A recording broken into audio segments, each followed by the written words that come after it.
All right, for the first time, Dalton, we're finally getting out of the Big 12 conference to talk about a running back because it is a loaded conference in college football in terms of running back position. Our number 10, 9, and 8 guys were all from the Big 12, and RJ Harvey from UCF, DJ Giddens from Kansas State, and Devin Neal from Kansas. But this guy, now an ACC running back because Cal is now joining the Atlantic Coast Conference for the 2024 season and beyond, and is Jaydn Ott out of Cal, who I actually had Dolan. I had way higher on my list. I have at number 4 on this list. But what do you see out of Jaydn Ott that makes him so special? I think you see obviously a guy who he's got it's got a good title to have lead the Pac-12 in rushing in the final season of its existence. That's kind of a good little trophy to have. But no, you see a guy, he can play through contact. He had the 11th most yards after contact in the country this past year, and I think I see a guy who, when he gets a crease, he hits the accelerator, man. He gets to his top speed really, really quick, and I just think there's not a whole lot of like shake and kind of the dead leg you mentioned with Devin Neal last time about Jaydn Ott, but he sees a crease and he hits it. And I think there's so many coaches that like backs and just hit it north and south, and we've got a few of them coming up on this list. But Ott really he gets after it, and I think he's another guy. He's the engine of that Cal offense. They were shuffling through quarterbacks last year. They may be doing the same this year with Fernando Mendoza and Chandler Rogers and maybe back and forth or whoever. I think it was it 3 or 4 different quarterbacks they played last year at Cal. But Felt like Jaydn 12. Ott's the Yeah. Jaydn Ott's the one constant, man. He gets north and south. So he sees a crease. He just hammers it every single time. He gets first downs. He's a machine when it comes to getting first downs. There's not a lot to hate about Jaydn Ott, just his game and his talent. He's just so darn consistent. He's the one guy who shows up for their offense every single week.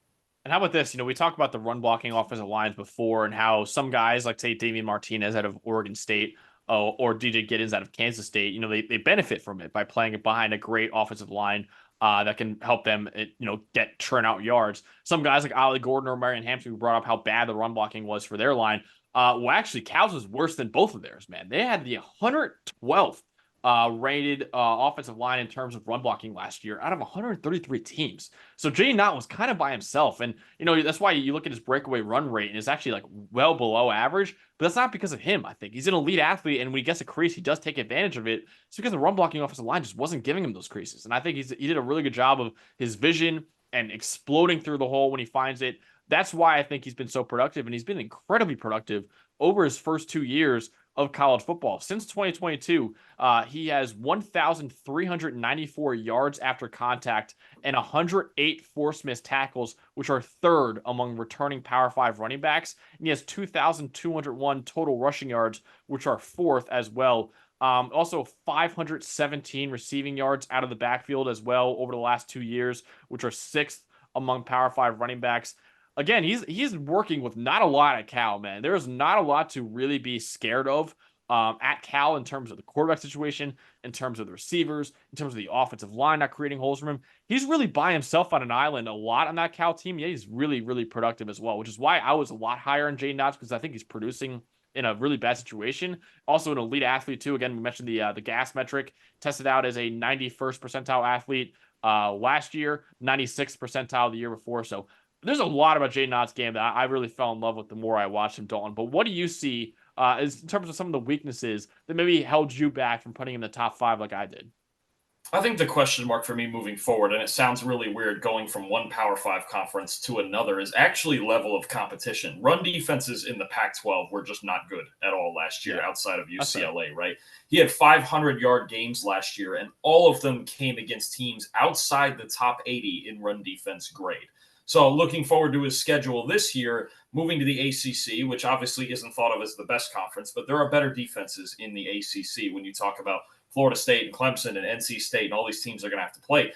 9 of their 12 games this year are going to come against defenses that were inside the top 80 of run defense grade, which is probably, considering top 80, it's about 2/3 of what we're looking at. Probably a more normal number than very few that were in the Pac-12, right? So I'm just curious when they get to playing NC State and Clemson and and even Pitt and some of these better defenses in the ACC, if that production, and it's not just him, because you mentioned the offensive line for sure, you have to be able to block good defenses too, or everything gets shut down. We've seen that with Yeah. plenty of backs, plenty of great backs, right? We even saw it with Ollie Gordon when they played Texas, right? Where Texas defense was just so dominant that Ollie couldn't do anything about it. So that's for me with Ott. It's not so much a skill thing. I don't question his talent at all. But as far as 2024 goes, the upgrade in level of competition, people might not think, well, the Pac 12 is better than the ACC. Offensively, yes. But defensively, there was really only one legitimate defense in UCLA in the Pac 12. So, and I don't believe Cal had to, I don't remember if they had to play them last year. I can't think of that. But I know his 500-yard games came against all teams outside the top 80, including USC. Tore up USC in what I believe was like a 50-49 game that they barely lost. But I just need to see it, I think, against better, as a unit, not just him, against better defenses. So there is some variance that could be had in his production moving to a new conference against better defenses. Yeah, he actually played UCLA last year in the last game of the season. He had 21 carries for 80 yards and 2 forced missed tackles. So not that efficient. Now, it was a solid game for sure. But again, like you said, like against the better defenses, like his offensive line could get exposed out there. And that's why I think so critical next year that Cal has some semblance of a passing game. And they got Chandler Rogers, who we're big fans of, but I don't even know if they're going to start Chandler Rogers as of right now when looking at the depth chart for them. So I think that's critical for Jaydn Ott next year, is that going to have something helping him out in terms of just him not being the only guy. Because like I said, if those ACC defenses can stack the box against Cal, they're screwed, man. They really are. Because I think Jaydn Ott can't do everything by himself against a 10-man box. It's gonna be really difficult for him to do that. I think in a gap scheme, the one thing I noticed for him watching his gap versus his zone runs, his vision isn't as good, and I don't think he's as powerful as a running back. I think in his zone scheme, that's really where he shines. He had a 93rd percentile zone grade over the last 2 years, 49th percentile when you look at the gap scheme. So I think in space is where he really shines, because he has the speed to get away from defenders and do that. And his vision's better in his zone scheme, but in the gap scheme, where you're slamming in between the tackles, I don't think it's nearly as efficient. So that's the one thing on tape that I really noticed with Jaydn Ott. I just think in a gap scheme, you don't really want him out there too much. I think he's more of a zone running back right now. But I'm a big fan of Jaydn Ott. Again, I consider him as the 4th best running back in the country. And he's definitely a top 10 running back in the country for both of us right now. So Jaydn Ott checking in at number 7 on our list, the first non-Big 12 running back. Make sure you guys stay tuned for the rest of our top 10 list that will be coming out on this channel.